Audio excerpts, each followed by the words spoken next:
Pays en voie de développement, le Niger compte environ 25 millions d'habitants.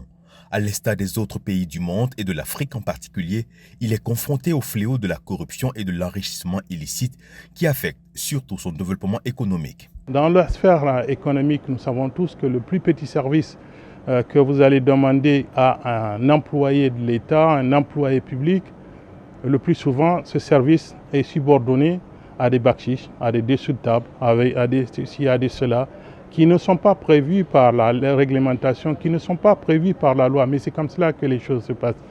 Même pour avoir ne serait-ce qu'une petite pièce d'identité ou une pièce d'état civil, souvent, si vous voulez que ça aille plus vite, au moins vous devrez graisser la patte à quelqu'un pour que ça accélère le traitement. Dire que la corruption prend de l'ampleur, on n'a pas besoin de le dire au Niger. Il suffit juste de sortir dans la journée, de faire le tour. On voit la corruption à l'œil nu, que ce soit dans les routes, que ce soit dans nos services, que ce soit aussi dans les prestations. Au Niger, selon les sources officielles, l'indice de perception de la corruption dans le secteur public était de 68 points en 2022.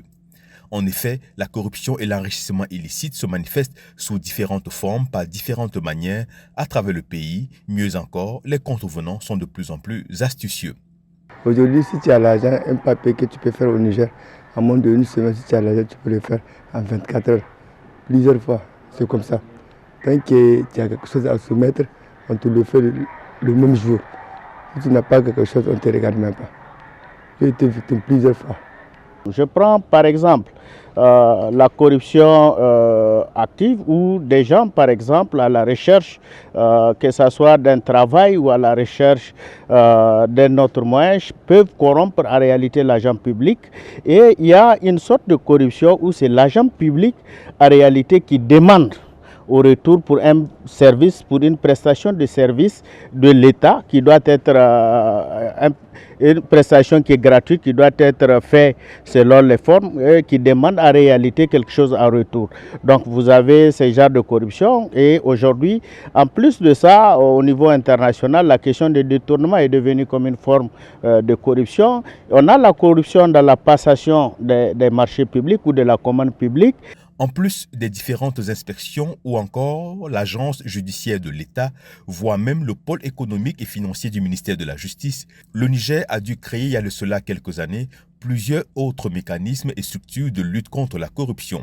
On peut citer la Haute Autorité de lutte contre la corruption et les infractions assimilées, la Cellule nationale de traitement des informations financières ou même la Ligne verte. Il est donc possible pour les citoyens de procéder aux dénonciations d'actes de corruption et bien d'autres. La Halcia, normalement, doit enquêter, doit mener des investigations sur tout ce qui se passe dans notre pays pour que la corruption ne s'y passe. Mais en réalité, la véritable mission de la Halcia, c'est de mettre fin à la corruption de toute envergure dans notre pays. Malgré les résultats engrangés, le phénomène persiste et les attentes des populations sont nombreuses. Certains estiment que cette lutte est beaucoup plus théorique que pratique. Les hommes ont deux solutions à un problème.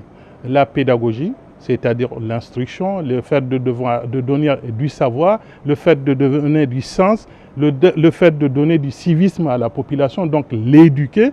Ça, c'est la première façon donc, de lutter contre la corruption. Ça va être bien sûr sur du long terme. Mais il y a aussi une autre solution qui s'appelle la sanction. Okay? Et donc, il faudra sanctionner négativement, mettre en prison des gens qui se sont adonnés et leur priver des moyens pour lesquels ils ont été corrompus. Et donc, leur retirer les biens qu'ils ont eus de manière indue. Ce sont des solutions les plus faciles à faire pour pouvoir lutter contre la corruption. Bien évidemment, toute sanction doit être graduée et être proportionnelle à la faute commise, à l'ampleur de la faute commise. Voilà ce que moi je pense. Chaque jour, on entend des dossiers qui sont de corruption. Récemment, on a entendu l'Uranium Gate, où le président même est impliqué. On a vu le rapport de la Cour des comptes, où certaines richesses de certains hommes politiques est à justifier. C'est là où on attend la Halcia. Il faut que chaque acteur, il faut que l'ensemble des citoyens nigériens comprennent qu'on ne peut rien assurée en termes de développement dans notre pays, en termes de croissance économique dans notre pays, tant que la corruption n'est pas combattue et de façon efficace. Cette lutte contre la corruption, elle doit être menée sans aucune discrimination. Le travail citoyen est très important. C'est celui-là qui consiste d'abord à refuser la corruption. Parce que c'est ça aussi en fait le drame. Il faut que les citoyens croient en leurs droits et qu'ils les défendent. Au pouvoir public bien évidemment pour que nous puissions atteindre les objectifs, pour que le gouvernement puisse mettre en œuvre correctement le programme de la Renaissance. Il faut bien qu'il y ait une gouvernance vertueuse. Et une gouvernance vertueuse suppose une lutte contre la corruption, une lutte contre l'impunité et une lutte pour la promotion d'une gouvernance de qualité. Le Niger occupe actuellement la 125e place sur 191 pays. Une place qui fait toujours de lui un mauvais élève en matière de lutte contre la corruption.